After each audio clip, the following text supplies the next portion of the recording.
Good afternoon from the Civil War defences of Washington DC. Good to be here today. For those of you that don't know me, I am David Bober, historian, battlefield guide, and welcome to Walking the Ground. This is one of our series of free live stream tours from battlefields, historic sites. That we, from Walking the Ground's perspective, Walking the Ground LLC, we're a tour guide company specialising in battlefield tours and historic interpretation. But we like to provide some free content and some interesting things that we hope you'll find interesting. So one of the things that we have been looking at recently is obviously Civil War battlefields, what with COVID restricting the ability to travel too far from the east coast of the United States, where I currently reside. That's curtailed some of the battlefield trips that we would have made. So we've been looking a lot at Gettysburg and a lot at Antietam, Monocacy, places in that immediate Washington DC, Baltimore, Philadelphia area.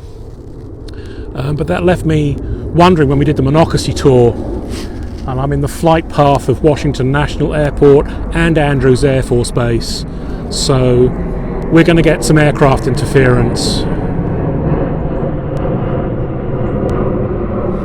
And if you just bear with me with that, we'll get through it as best as we can. So when we were at Monocacy, and we talk about Monocacy, the Battle of Monocacy, Jubal Early on the Confederate side trying to launch this raid up the Shenandoah Valley into Maryland and then descending down towards Washington DC from the north, and then is defeated, well, not defeated, but held to a strategic halt for a day at Monocacy battlefield by Lew Wallace, which buys time for to pour men from 6th Corps into the defences of Washington DC and man these defences. We talked about Monocacy and we toured Monocacy, but then the second part of that story is, what were the defences of Washington DC? How was Washington DC defended? Yes, I am at Fort Foote. Well spotted, one of the Rodman guns behind me. It's a bit of a giveaway. So, thanks for the comment. But so we wanted to look at what the defences of Washington DC were like. First of all, why is it important to defend Washington DC? Well, obviously it's the nation's capital, so yes, you'd want to defend that if there's a war raging, a civil war raging in your country. So we think of at the moment the war in Ukraine, and the defences, the territorial defences that are being put up around places like Kiev, Charkov, Mariupol. It's important to defend those cities. Kiev, as the capital of Ukraine, is going to be defended. And in the same way, in a civil war here, Washington DC as the nation's capital, the federal capital, needed to be defended. It was in a vulnerable position. It's on the Potomac River. On the other side of the Potomac River is Virginia, and Virginia is about to secede from the Union. Behind it is Maryland, a border state, a slave state, a state that voted constitutional unionist in the election of 1860, but did not vote for Abraham Lincoln. Remember, that was a four-way election, so Lincoln was only one of four candidates. Maryland, at the point of 1861, at the outbreak of the Civil War, Maryland could have gone either way, depending on how the governor of Maryland and how the Maryland legislature decided that they were going to handle secession. It never came to that, with some timely arrests and suspension of habeas corpus. So legal shenanigans and effectively martial law in Annapolis and in Baltimore. We talked about that in a previous tour about Ben Butler. That quelled rebellion in Maryland, but Maryland was still a querulous and fractious border state, sides by potentially hostile forces. Now, one of the first actions that the Union forces did, of course, was to expand across the Potomac River and capture Alexandria and move its defences around and try and secure the Potomac River defences of Washington DC. But back again, we're getting the usual breaks in cell phone connectivity. So we'll say just before, if we do get another break in network connectivity, what I will do is I will of course record this as a static video, an offline video, and we'll keep on with that. But going to persist and keep going. So Washington DC in 1861, Washington DC was really not a defended city. There was Fort Washington down on the Potomac River, but Fort Washington was at this point dilapidated and really of not much use to anybody. It was a defensive position on the Potomac River, but it did not defend against the Virginia border or against the Maryland border, no internal borders. So I see some people are spamming in the comments. Do not click on those links. Those are links to phishing sites for credit card fraud. I will get back in as soon as I can to those comments and delete those and block those users, but please do not click on those links. Anyway, so Washington DC was very poorly defended. Washington DC was also not very well garrisoned at the beginning of the Civil War in 1861. So the headquarters of the army is here, obviously the War Department is here, the commanding general Winfield Scott is here, but the small standing army is distributed across the entire country. So the number of soldiers that are in Washington DC at the outbreak of the Civil War, the Union Army barely has 50 men under arms. They're really ordnance personnel at the arsenal. So it does not have defences. It has some Marines at the Navy Yard that can be scraped together, and they're trying to scrape together new recruits to form a Marine battalion at the Navy Yard. But there are essentially no defences here in Washington DC, which of course is why when Lincoln becomes president, he will issue a call for 75,000 volunteers. But in the period before Lincoln became president, it really fell upon in the lame duck period where Buchanan is still president, but Lincoln has not been inaugurated until the March of that next year, March of 1861. In that period in which Buchanan is the lame duck period, the defence of Washington DC fell upon the hands of General Winfield Scott, the Commander-in-Chief, old Fuss and Feathers himself.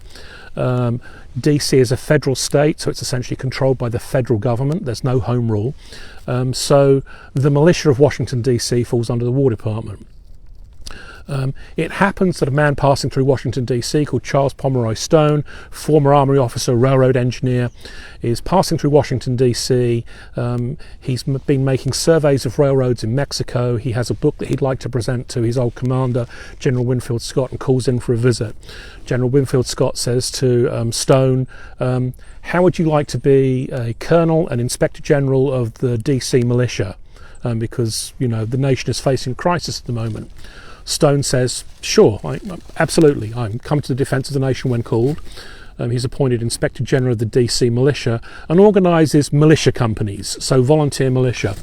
Not necessarily uniformed men, they may have an armband, they're issued with some muskets, etc. from the arsenal, and that is what provides protection for Lincoln's inauguration, is a scratch militia force here in Washington DC. Now, a scratch militia force, some of which may be secessionist sympathisers from Maryland and Virginia, so with questionable loyalty. You don't know how that's going to respond if attacked by Confederate forces from Virginia. You don't know whether it's going to be loyal, and even if it is loyal, you don't know when it's going to be effective. So Lincoln issues that call for 75,000 volunteers. He'll subsequently issue calls for 250,000 volunteers, and eventually by the end of the war over 2 million men will have served in uniform. So Washington DC needs to be defended. It needs to be defended on all sides, so from the landward side and also from the river side. And I'm here in Fort Foote, named after Admiral Foote, and who died in 1863. The fort is named after him, and it's a coastal defence, well, not really a coastal defence, a river defence here along the Potomac River. Across the other side of me is Alexandria. I can see that if I climb up on the bluff and look over that, and this is pretty much where those Rodman cannon, these heavy guns, are pointing. So a series of forts began to be established around Washington DC. They're all earthwork forts, so earthwork embankments with ditches, some palisades and firing steps on them, but predominantly to mount artillery, heavy artillery, and then also some obsolete light field artillery that would provide supporting fire to that. This thing up here, and behind me back there, this Rodman gun, developed in 1844. This could fire a 450-pound ball. I'm not talking about a 12-pound ball from a Napoleon. We're talking about a 450-pound ball. It's 15 inches in diameter. It takes 4 men to lift this with a carrying cart and get it up to that barrel. 450-pound ball, and they could fire that 5 miles, and it would go through 10 inches of ironclad if your Confederate ship brought an ironclad up here like the Merrimack or something like that, that would go through 10 inches of armour quite easily at a 5-mile distance.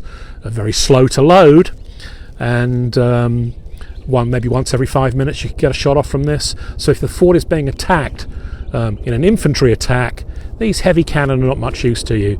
So that's where the cannon that you don't have out in the field anymore, you've replaced your field cannon, your field artillery with 12-pound Napoleons, 3-inch ordnance rifle, 10 and 20-pound Parrotts. That's what you've got as your field artillery. The older artillery, the older 6-pounders and 6-pounder howitzers and 6-pounder field guns, that's what you could use here as additional defences on the landward side. Also, you'd put infantry inside these forts and provide musket support as well. So these could be very well defended forts. They're earthwork forts. So there go the aircraft from DC, and now here come helicopters from Andrews Air Force Base. So we're getting all the air traffic today. These are earthwork defences. The defences here are about 160 years old.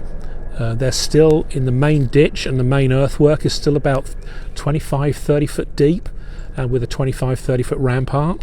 So that's 160 years later. So it's a pretty impressive piece of engineering. The deeper you dig that ditch, the more you excavate, and the higher your rampart. It's quite a simple engineering process. You dig a hole, you get the earth that you get out of that hole, and you put a mound of earth next to the hole.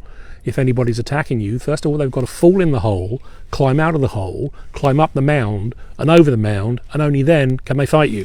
So it's a very simple but effective means of establishing forts. Eventually they would establish 68 full forts in the defences around Washington DC, with 93 small battery positions additionally to that. So quite significant defences. About 30 miles of military road linking those forts, so good macadam or corduroy road to allow for transport of men, material, wagons, ammunition, etc. between the forts. So if a fort is attacked on one part of the defensive line, reinforcements can be moved to it from a part of the line that is not under threat. So the defences really became very, very sophisticated.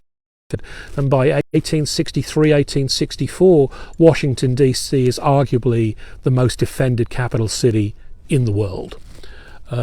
Not necessarily going to be impregnable though.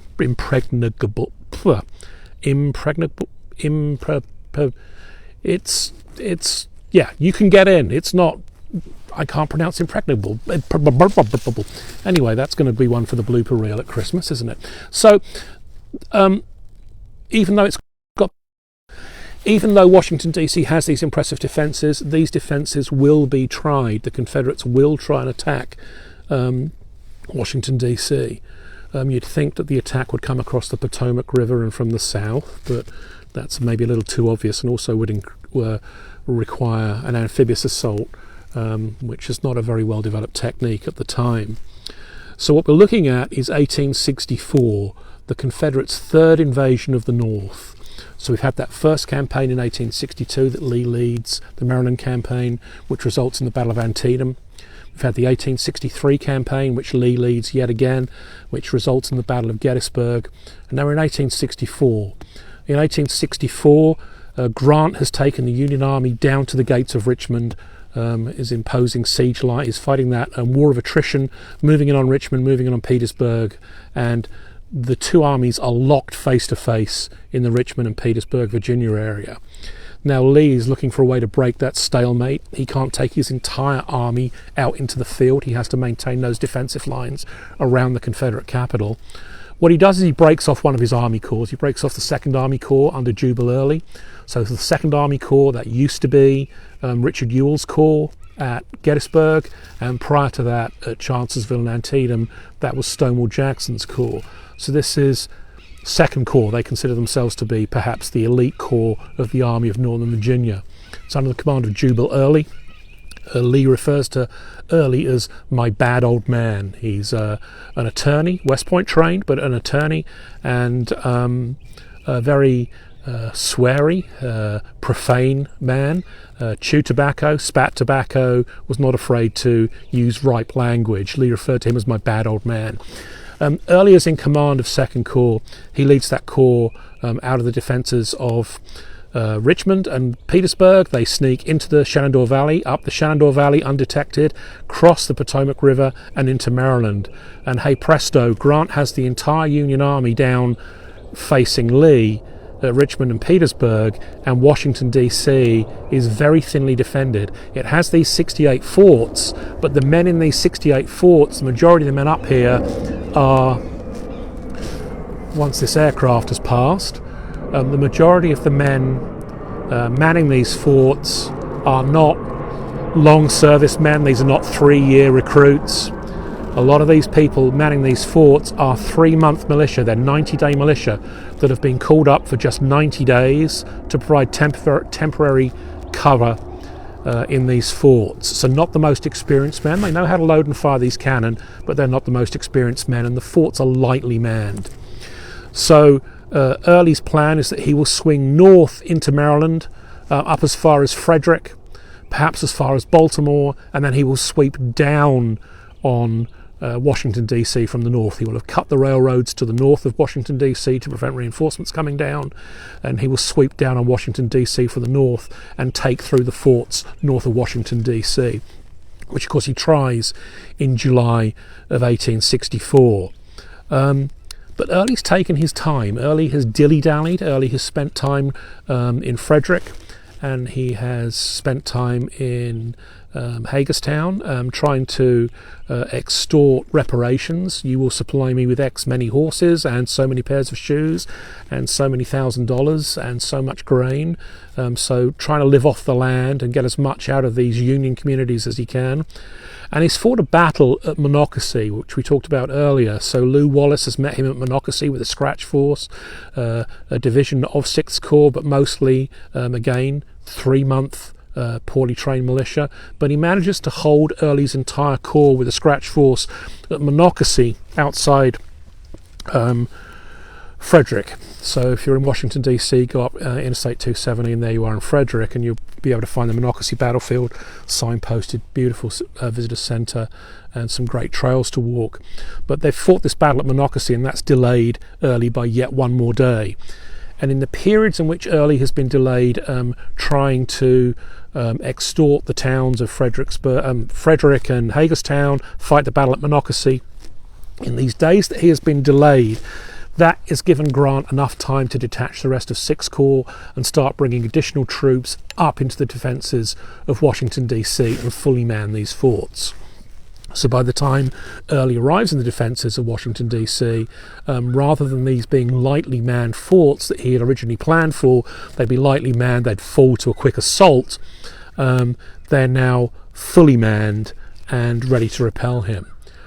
He doesn't walk away from that. He attempts 2 days worth of action, trying to find weak spots and trying to attack these forts, trying to find a point that he can break through. And that's also then when we get the story out at Fort Stevens of Abraham Lincoln was so interested in what was going on with this battle effectively on his doorstep that he rode out to Fort Stevens, one of the forts north of Washington DC, during the battle itself, and climbed up on the rampart to get a good view of the battle with bullets and shrapnel whizzing past the president, until somebody wisely grabbed hold of his coattails and was able to persuade him to get back down under cover. So the first time that a president of the United States, a serving president of the United States, has been present in battle and potentially could have lost his life in battle, which would have been monumental loss to the Union. And they're very lucky that his curiosity, as they say, did not kill that particular cat. So the defences of Washington DC held against Jubal Early, and that really was the last hurrah of the Army of Northern Virginia. After that point, the Army of Northern Virginia is fully in defensive mode, really incapable of launching large-scale offensive action against the Union Army. And from July onwards, it seems to us now in hindsight inevitable that the Confederacy, particularly the Army of Northern Virginia, is on the road to surrender, but they of course refuse to surrender and don't surrender until April of 1865, so the war will drag on for another 9, 10, 11 months, unfortunately, with additional casualties. But the defences of Washington DC held. So we've gone from, in 1861, the person that told Lincoln to get down, thank you for the comment, Josh, the person that told Lincoln to be down is allegedly Oliver Wendell Holmes, Captain Oliver Wendell Holmes, Massachusetts infantryman, who will later go on to be an Associate Justice of the Supreme Court with a moustache slightly more impressive than this poor effort that I'm working on at the moment. So Washington DC in 1861 has gone from being undefended with barely 50 men under arms at the US Arsenal and 100 Marines maybe under training at the Navy Yard. They've formed scratch militia to deal with the security for the inauguration of Abraham Lincoln. In March of 1861, the volunteers began to arrive in April and May of 1861, and of course then we'll move out to fight that first battle at Bull Run, Manassas, in the summer of 1861. But the defences have gone from being nothing to being 68 forts, 93 batteries, and capable of holding tens of thousands of men in the defences of Washington DC, making it the most defended, from no defences at all to making it the most defended capital in the world. So that's essentially the story of the defences here at Washington DC. Several of the sites are under Park Service control. This is one of them, Fort Foote. It's tucked away on the Potomac across from Alexandria. It's on the Maryland side. It's behind, if you're on Interstate 95 and you've ever driven past National Harbour where that MGM casino is, it's tucked away in the developments behind there and further down the river. As you can see, there's a Rodman cannon behind me. There is another Rodman cannon behind that. So there's two cannon here.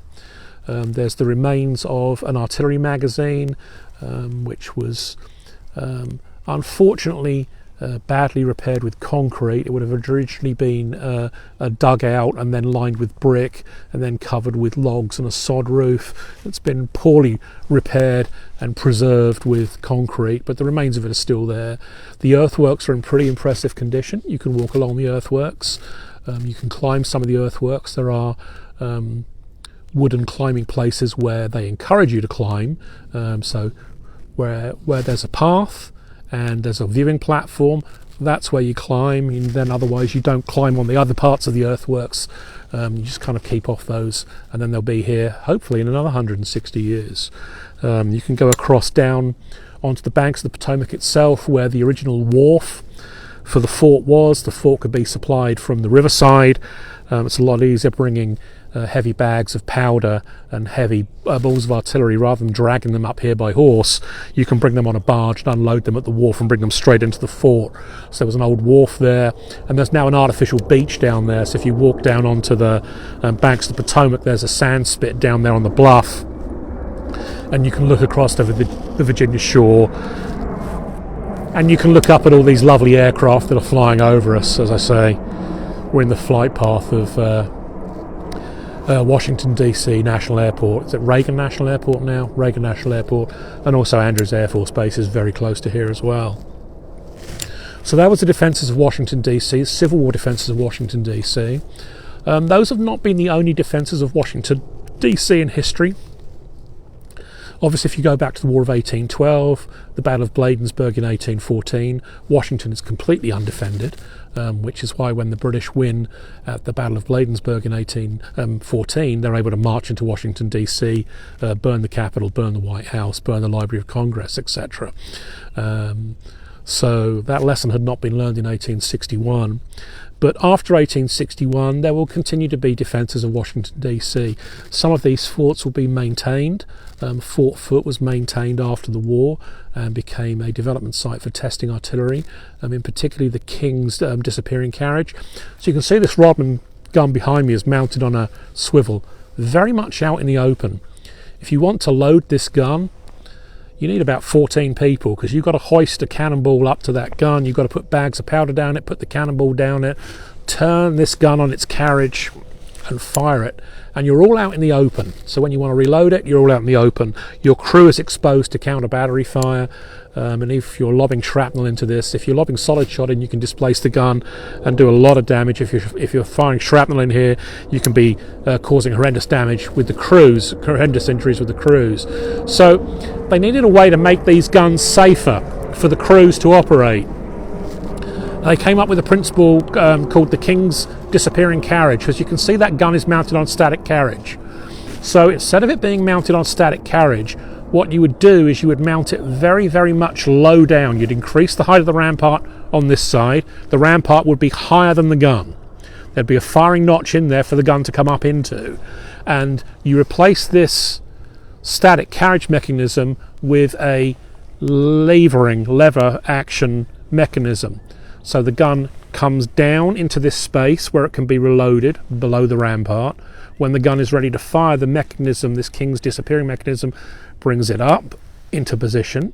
It will fire. The recoil, of course, will bring the gun back, and the mechanism will bring it down and back into position below that rampart. So it develops this disappearing carriage mechanism, and that's tested here at Fort Foote in the 1870s.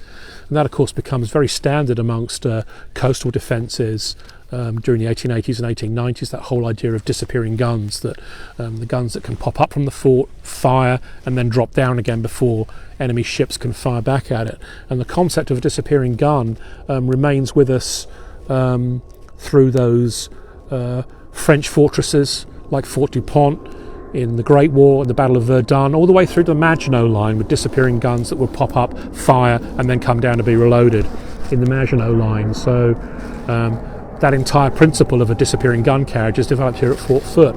So other forts are maintained, of course, as defences, as training posts, but gradually, as the threat to Washington DC in particular has diminished, and the need for defensive posts around Washington DC has diminished, what we think of as forts really turn into then army camps and training administrative centres, and the actual defensive role of these forts is removed, and mostly are either given back to the original landowners, are returned to agricultural use, some are turned into parkland, and luckily 15 of these units, of those 68 units, are in Park Service hands today and preserved. So, but that's not the end of the story, because there have been other threats to Washington DC, and one of those threats, which is prescient on the mind of anybody of my generation and older, and perhaps becoming more so to younger generations now, what with the current geopolitical situation in Eastern Europe, is the nuclear threat.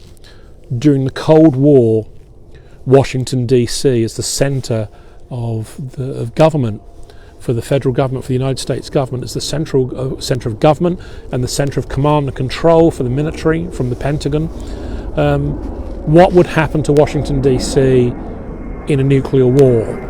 And so plans had to be made to how to defend Washington DC from enemy bombers, potentially enemy bombers, whether it was possible to defend Washington DC from enemy missiles, and then also what precautions, what dispersal could be made for communications and control facilities and government facilities to get the president out of Washington DC, get command and control of the military out of Washington DC. So if Washington DC came under attack and Washington DC was damaged, or Washington DC was, God forbid, destroyed, the country would be able to continue to administer itself and continue to fight back. So we need to talk about the Cold War defences of Washington DC, and I think we're going to have a subsequent tour and talk about those from perhaps an undisclosed location as yet. That's going to depend where I can get access to on some of these sites.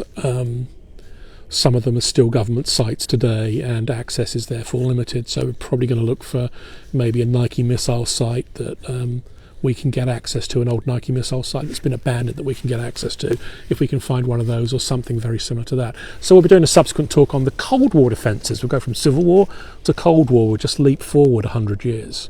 So thank you for joining me today. I do love coming out and giving these little talks, little tours. As COVID starts to wind down and we get the ability to get back to doing in-person tours, I'm looking forward to that as well. In the meantime, there are lots of events on the Facebook page, facebook.com/walkingtheground. Click on the events. It'll be a list of everything that we've got scheduled coming up in the future. So we're going to be at Gettysburg for some events. We're going to be up in Pennsylvania for a Revolutionary War event. We're going to be down on the western shore of Maryland, in colonial Maryland, looking at fighting in the 1650s, my goodness, the 17th century, 1650s. So there's a lot of events coming up, all there on the Facebook page, all free, gratis, and this will be recorded and put together where the breaks were in the network feed when we just lost connectivity earlier on, and I'll upload this video as well to Facebook, so it's saved there, and also it'll be saved to YouTube. Thank you very much. Appreciate all the support you guys give me. Appreciate all the comments. I will get into the comments later on. Any questions that I need to answer, I will answer.